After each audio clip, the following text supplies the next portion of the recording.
السلام علیکم ګرانو دوستانو. نن به زه تاسو ته یو ډېر مهم خبر درکړم چې د طالبانو جواب هم راغلی داسې هغه څو ورځې مخکې د پاکستان عمران خان چې کوم ده چې دغه خبره یې کړې وله چې موږ غواړو افغانستان ته بعضې داسې انجینران یا بعضې داسې پوهه خلک ورولېږو چې د افغانستان سره مرسته وکړي او د افغانستان دغه مشکل وخت نه یې راوباسي. یعنې عمران خان دا خبره کړې وله چې موږ غواړو پاکستان نه دغسې پوهه خلک یا انجینران یا د نور ماسټران چې کوم دي دا ورولېږو او د افغانستان اقتصاد په پښو باندې ودروو او د افغانستان خلک دغه مشکل وخت کې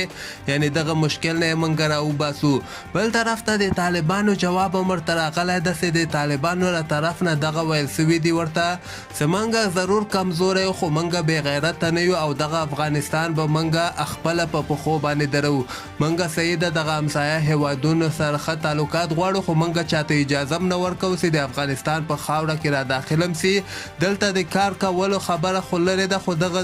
2 قدم هم د افغانستان خاورې ته نسي راتللی او په افغانستان باندې اوس دغه مشکل حالات راغلي دي خو دا به داسې دایمي مشکل به نه وي او د دې حل به موږ ضرور راباسو او افغانستان به په پښو باندې هم درو. دوی دا خبره مو کړله چې بعضې داسې ملکونه هم شته دي چې 20 کاله دغسې چا په رسمیت باندې ونه پېژنده خو نن سبا هغه ملکونه تاسو وګورئ چې ټول نه زیات اقتصاد ښه ده. نو موږ هم خپل همدغه ستان باندې اعتبار لرو او افغانانو باندې به که خیر دغه افغانستان جوړوو.